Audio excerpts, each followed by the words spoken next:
إن الحمد لله نحمده ونستعينه ونستغفره ونعوذ بالله من شرور أنفسنا ومن سيئات أعمالنا من يهده الله فلا مضل له ومن يضلل فلا هادي له وأشهد أن لا إله إلا الله وحده لا شريك له وأشهد أن محمدا عبده ورسوله يا أيها الذين آمنوا اتقوا الله حق تقاته ولا تموتن إلا وأنتم مسلمون يا أيها الناس اتقوا ربكم الذي خلقكم من نفس واحدة وخلق منها زوجها وبث منهما رجالا كثيرا ونساء واتقوا الله الذي تساءلون به والأرحام إن الله كان عليكم رقيبا يا أيها الذين آمنوا اتقوا الله وقولوا قولا سديدا يصلح لكم أعمالكم ويغفر لكم ذنوبكم ومن يطع الله ورسوله فقد فاز فوزا عظيما أما بعد فإن أصدق الحديث كتاب الله وخير الهدي هدي محمد صلى الله عليه وسلم وشر الأمور محدثاتها وكل محدثة بدعة وكل بدعة ضلالة وكل ضلالة في النار نعوذ بالله من البدع والضلال والنار ومن أحوال أهل النار سبحانك اللهم لا علم لنا إلا ما علمتنا إنك أنت العليم الحكيم رب اشرح لي صدري ويسر لي أمري واحلل عقدة من لساني يفقه قولي اللهم علمنا ما ينفعنا وانفعنا بما علمتنا وزدنا علما يا رب العالمين. Toute la louange est à Allah, nous le louons, nous implorons son secours et nous lui demandons son pardon. Nous nous réfugions auprès d'Allah contre les maux de nos propres âmes et les méfaits engendrés par nos actions. Celui qu'Allah guide, nous ne pourrons l'égarer. Celui qu'Allah égare, ne pourra non plus le guider sur les droits chemins. J'atteste qu'il n'y a point de divinité digne méritant réellement l'adoration excepté Allah, seul sans aucun associé. Et j'atteste que le prophète Muhammad sallallahu alayhi wa sallam est son serviteur et son messager. Oh, vous qui croyez, craignez Allah comme il doit être craint et ne mourrez qu'en étant pleinement soumis. Oh, homme, craignez votre Seigneur qui vous a créé à partir d'un seul être et qui a créé de celui-ci son épouse et qui de ces deux a fait répandre sur terre beaucoup d'hommes et de femmes. Craignez Allah au nom duquel vous vous implorez mutuellement et craignez de remplir les liens de sang. Certes, Allah vous observe parfaitement. Oh, vous qui croyez, craignez Allah et parlez avec droiture afin qu'il amènera vos œuvres et vous pardonne vos péchés. Quiconque obéit à Allah et à son messager obtient certes une grande réussite. Certes, la parole la plus véridique est la parole d'Allah, la meilleure voie est la voie du prophète Muhammad sallallahu alayhi wa sallam. Les plus maléfiques des choses sont les choses nouvelles, et toute chose nouvelle est innovation, et toute innovation est égarement, et tout égarement mène en enfer, qu'Allah nous en préserve, qu'Allah nous en préserve de l'innovation, de l'égarement de l'enfer et les actions des gens de l'enfer. Nous remercions encore Allah une fois de plus qui nous a guidés vers cette magnifique religion, d'où il s'élève les lois et il interdit tout rajout, où Allah Jalla wa Ala nous adresse par son décret, où il dit, A'udhu billahi minash shaitanir rajim, Al-yawm akmaltu lakum dinakum wa atmamtu alaykum ni'mati wa raditu lakum al-islam dina. Allah Jalla wa Ala nous dit, aujourd'hui j'ai parachevé pour vous votre religion, j'ai accompli mes bienfaits sur vous et j'ai agréé l'islam comme religion pour vous. Et que la paix et la bénédiction d'Allah soit sur notre bien-aimé le prophète Muhammad sallallahu alayhi wa sallam, sur sa famille, ses compagnons et tous ceux qui suivront sa voie jusqu'au jour du jugement dernier. Alors, chers frères et sœurs, nous continuons toujours nos séries de cours de la signification de Kalmati Shahada la ilaha illallah par son éminent cheikh Abu Abdillahi Muhammad ibn Sa'id ibn Raslan hafidahullah ta'ala. Alors, nous continuons toujours. Bismillahirrahmanirrahim. Alors, le cheikh Muhammad ibn Abdul Wahhab avait expliqué que le Kalmatu Shahada, la négation et l'affirmation, et chacune des deux est divisée en 4 catégories.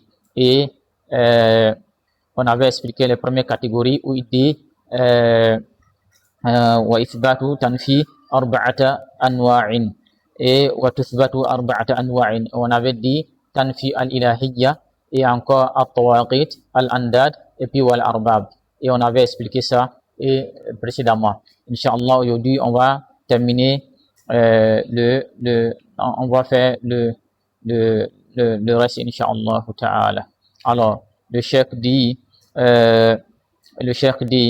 wa tuthbitu arba'ata anwa'in. Donc, il affirme maintenant 4 catégories aussi de choses encore. Al-qasdu wa huwa kaunuhu ma taqsidu illa Allah. Alors, al-qasdu, il dit maintenant, c'est le fait maintenant, c'est-à-dire c'est l'intention, wa huwa kaunuka ma taqsidu illa Allah. Et donc, le fait maintenant de placer sa confiance uniquement à Allah tabarak wa ta'ala et croire que c'est Allah seul qui mérite l'adoration. Alors donc, wa ta'zim wal mahabba. Wa ta'zim, c'est le fait maintenant ta'zim, c'est la sublimité. Et puis, wal mahabba encore, c'est l'amour. Alors, le fait de vénérer, voilà, ta'zim, le fait de vénérer, et c'est la vénération et l'amour. Alors, il affirme en tout cas l'intention, une bonne intention, une bonne croyance, et encore, et cette parole encore affirme encore la vénération d'Allah tabaraka wa ta'ala, et encore l'amour encore qu'on porte encore pour Allah tabaraka wa ta'ala. Donc, lui, il affirme ces choses-là. Donc, il qawlihi ta'ala, où il envoie un verset de Coran où il dit walladhina amanu ashaddu hubban lillah. Donc, Allah tabaraka wa ta'ala nous dit à travers ce Coran que or, les croyants sont les plus ardents en l'amour d'Allah. Les croyants sont les plus ardents en l'amour d'Allah. Donc, comme il a dit, donc la kalima shahada vient maintenant affirmer ces choses-là. Walladhina amanu, ceux qui ont cru, et Allah, les croyants sont les plus ardents en l'amour d'Allah. Il dit walladhina amanu ashaddu hubban lillah. Walladhina amanu ashaddu hubban lillah. Alors, donc, et par contre, les mécréants, eux, il a dit leur amour est plus encore fort encore sur les choses en dehors d'Allah. Ils aiment des choses en dehors d'Allah plus que toute autre chose au monde, comme le verset qu'on avait mentionné sur les cours précédents. Alors, donc le chef continue, il dit encore wal khawf war raja. Al khawf, c'est-à-dire que c'est la peur et puis war raja et l'espoir. L'espoir, la kalmat shahada encore vient encore affirmer encore ces choses-là. Donc, li qawlihi ta'ala. لقوله تعالى où Allah dit dans le Coran que وَإِنْ يَمْسَسْكَ اللَّهُ بِضُرٍّ فَلَا كَاشِفَ لَهُ إِلَّا هُوَ وَإِنْ يُرِدْكَ بِخَيْرٍ فَلَا رَادَّ لِفَضْلِهِ يُصِيبُ بِهِ مَنْ يَشَاءُ مِنْ عِبَادِهِ وَهُوَ الْغَفُورُ الرَّحِيمُ. Alors selon la traduction approximative de ce verset, Allah Jalla wa Ala nous dit et si Allah fait qu'un mal te touche, nul ne peut l'écarter en dehors de lui. Et s'il te veut un bien, nul ne peut repousser sa grâce. Il en gratifie qui il veut parmi ses serviteurs, et c'est lui le pardonneur, le miséricordieux. Alors, donc, وَإِنْ يَمْسَسْكَ اللَّهُ بِضُرٍّ فَلَا كَاشِفَ لَهُ إِلَّا هُوَ وَإِنْ يُرِدْكَ بِخَيْرٍ فَلَا رَادَّ لِفَضْلِهِ يُصِيبُ بِهِ مَنْ يَشَاءُ مِنْ عِبَادِهِ وَهُوَ الْغَفُورُ الرَّحِيمُ. Donc, par là, dans le chèque, il termine ceci en disant que la kalima shahada, il affirme ces choses-là. Et le fait de vénérer Allah, l'amour d'Allah, le fait d'avoir une bonne intention, la peur et puis l'espoir. La peur d'être châtié au jour du jugement dernier et l'espoir aussi d'avoir aussi la récompense ou la miséricorde d'Allah tabaraka wa ta'ala. Donc le croyant doit réunir toutes ces choses-là. Voilà, il doit vénérer Allah et avoir l'amour d'Allah et encore avoir peur encore d'Allah et encore avoir encore l'espoir. Donc le musulman, le bon croyant, la bonne croyance, celui qui a une bonne croyance, il doit réunir ces choses-là. Mais on ne doit pas rester là pour dire non, Allah, il est le miséricordieux, et puis on dit, bon, nous, on aime Allah, sans réunir ces choses-là. Bon, l'amour d'Allah, nous aimons Allah, sans avoir peur d'Allah, cela ne va rien te servir. Donc, il faut réunir tout cela. Donc, ou bien, l'autre aussi, il a peur d'Allah, et sans aussi penser sans aussi avoir l'espoir aussi d'être pardonné ou bien d'avoir aussi l'espoir aussi d'être gratifié aussi. Donc il faut réunir ces choses. Le croyant sincère, il doit avoir en même temps peur, il doit avoir l'amour d'Allah et il doit avoir aussi l'espoir aussi d'être pardonné aussi. Donc il doit réunir toutes ces choses-là. Mais ne pas te baser sur une chose et soit disant que non, moi je passe mon temps à vénérer Allah et sans l'aimer, sans avoir son amour et encore ou bien avoir peur et ne pas encore espérer encore sa